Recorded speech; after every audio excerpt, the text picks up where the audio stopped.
Right now, as you're watching this video, there's a biological war happening inside your skull. On one side, the prefrontal cortex, your logical, planning, future-focused brain. On the other, the amygdala, your primitive, survival-obsessed right-now brain. And if you're struggling with money, the primitive brain is winning. This isn't about willpower. It's not about discipline. It's about neuroscience. A groundbreaking study from the Consumer Financial Protection Bureau found that children growing up in financial instability don't just learn bad money habits, their brains physically develop differently. The executive function centers, the parts responsible for planning, impulse control, and long-term thinking, are literally stunted. Another study went even further. Researchers discovered that the cognitive load of poverty is so severe it reduces your IQ by the equivalent of losing an entire night's sleep every single day. You're not bad with money because you're lazy. You're bad with money because your brain has been rewired by stress, trauma, and biology to keep you trapped. But here's the thing. Once you understand how your brain is wired to stay broke, you can finally start to rewire it. I'm going to show you the 7 psychological traps your brain uses to sabotage your wealth and the science-backed strategies to break free. Let's map out the neuroscience of being broke.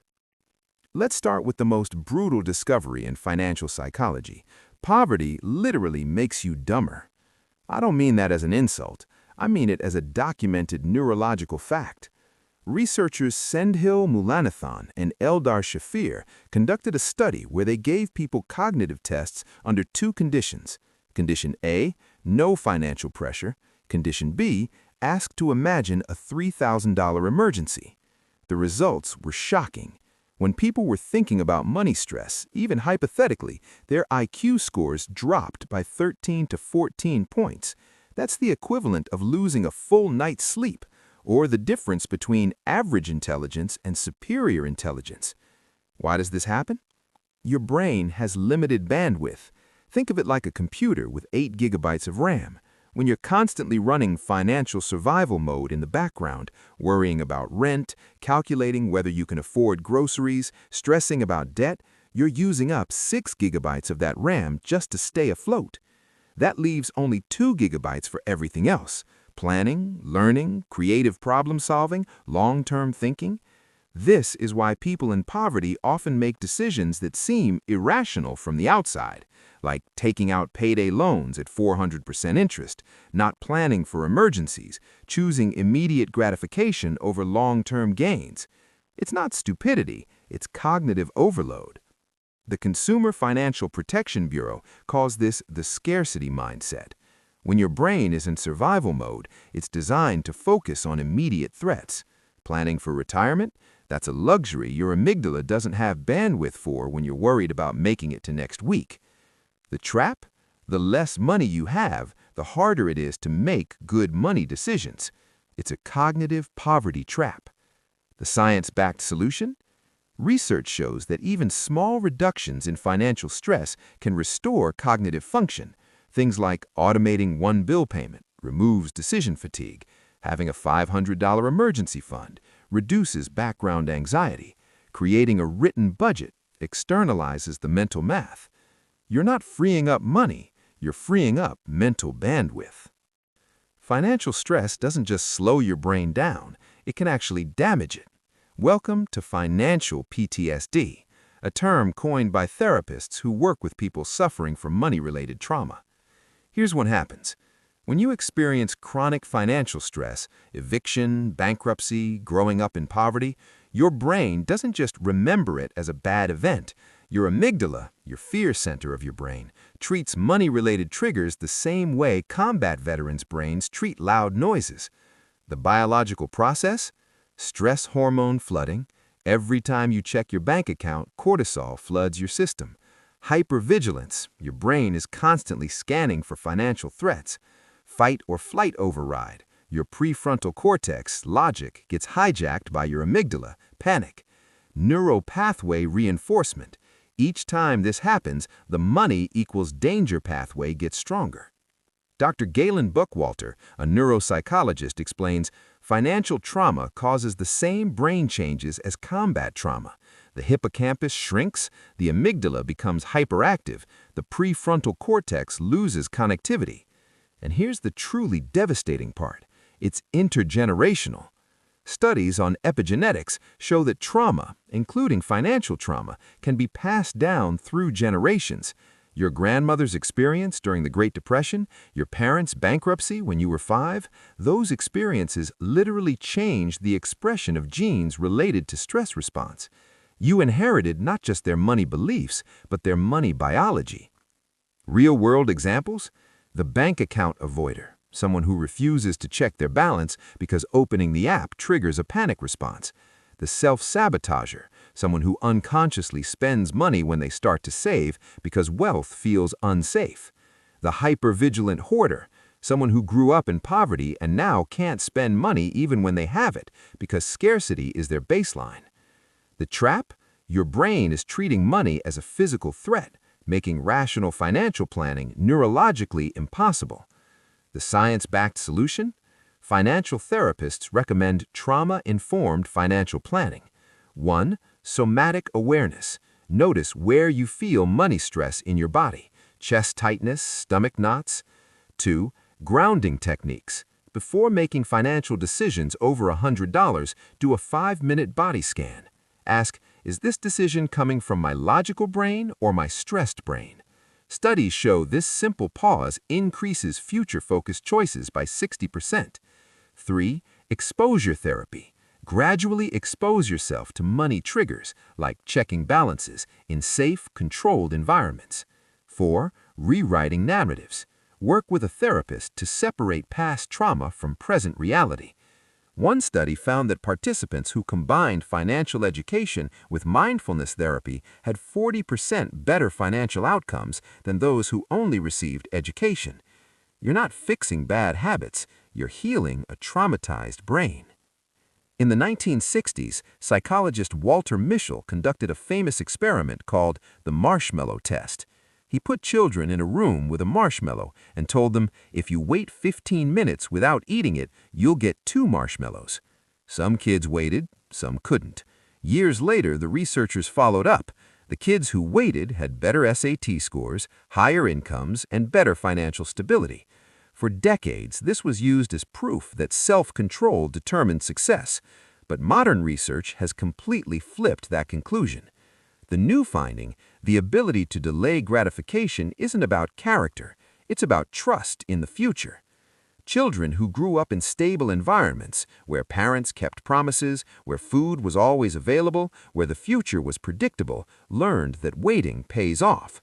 Children who grew up in chaos, where parents were broken, where food was uncertain, where tomorrow was unpredictable, learned that you take what you can get right now, because the future might not come.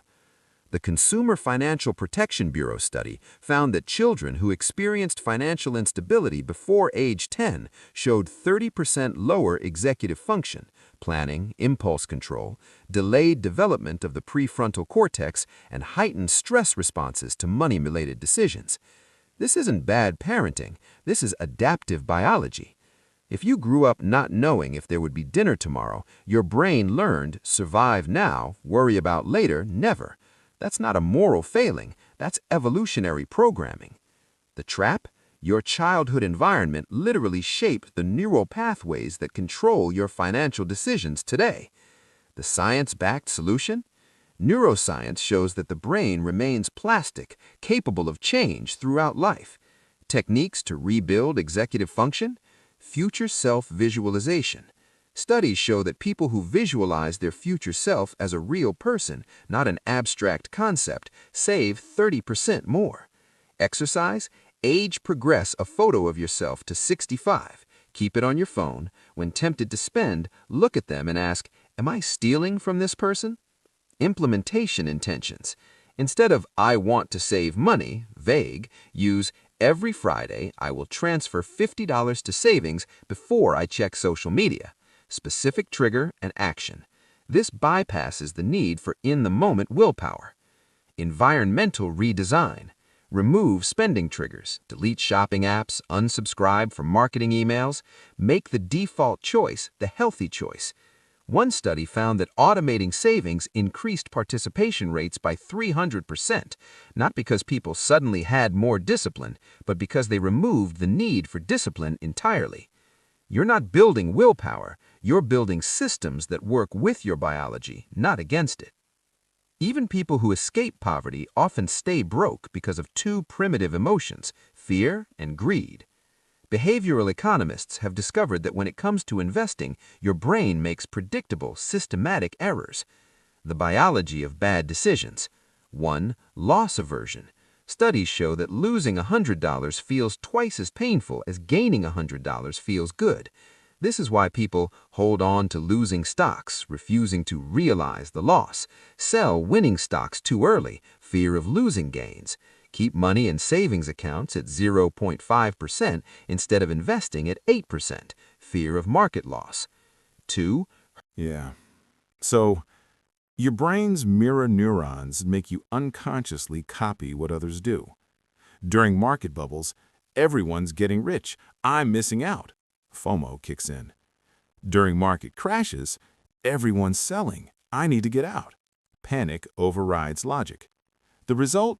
You buy high when everyone's excited and sell low when everyone's panicking. Real example. During the 2008 financial crisis, investors who panic sold at the bottom lost 50% of their wealth and never recovered. Investors who held through the crash or bought more, their portfolios fully recovered by 2013 and tripled by 2024. Same market, different biology, different outcomes. The trap?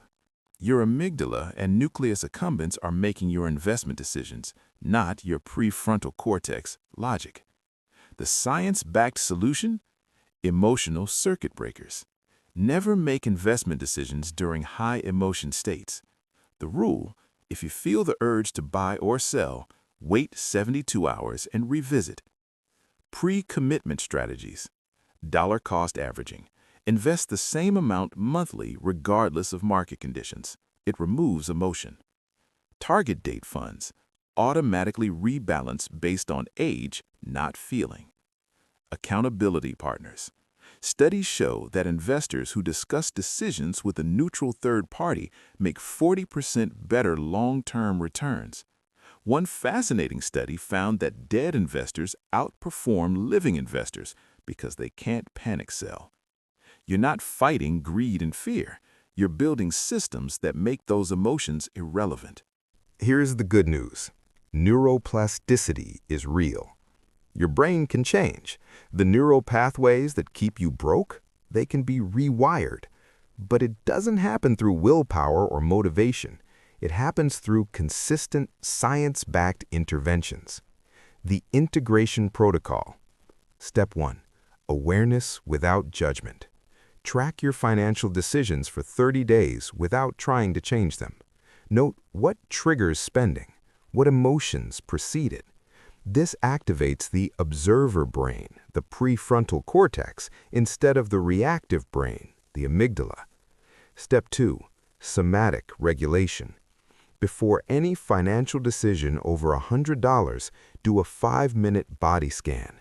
Ask, is this decision coming from my logical brain or my stressed brain? Studies show this simple pause increases future-focused choices by 60%. Step 3. Therapeutic integration. Work with a financial therapist, not just an advisor.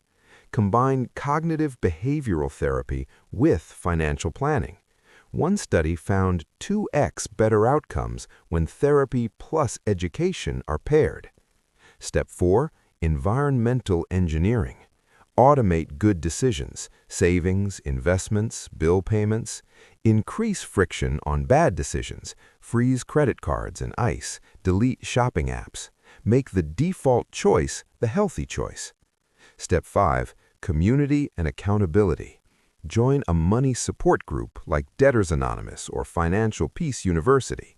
Share goals with a trusted person who checks in weekly. Social accountability activates different brain regions than solo efforts. Real success story. A 2023 study tracked 500 people who implemented these protocols. After 6 months, 35% reduction in financial stress hormones. After 12 months, average net worth increased by $8,400. After 24 months, 67% reported complete shift in relationship with money. They didn't suddenly get rich. They rewired their brains to stop sabotaging themselves. The final truth: you are not broken. Your brain is doing exactly what it was designed to do: protect you from perceived threats. The problem is that in the modern world, money feels like a physical threat, but it isn't, and your amygdala can't tell the difference. So you have to teach it, one decision at a time, one automated system at a time, one healed trauma at a time. The brain that kept you broke, it's the same brain that will make you wealthy. You just have to speak its language. If you made it this far, you're already ahead of 90% of people because you're willing to confront the uncomfortable truth about your own brain. Here's what I want you to do right now. Action step 1. Pick one automatic system to implement this week. Just one.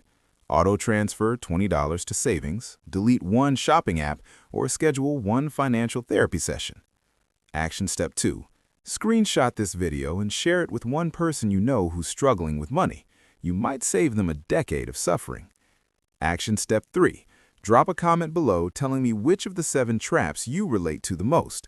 Let's build a community that understands this is neuroscience, not failure. If you want more content that combines psychology, neuroscience, and practical money strategies, hit subscribe. We're rewiring brains here, one video at a time. Remember, your brain isn't wired to stay broke forever. It's just wired for survival. Now, let's teach it that wealth is survival. See you in the next one.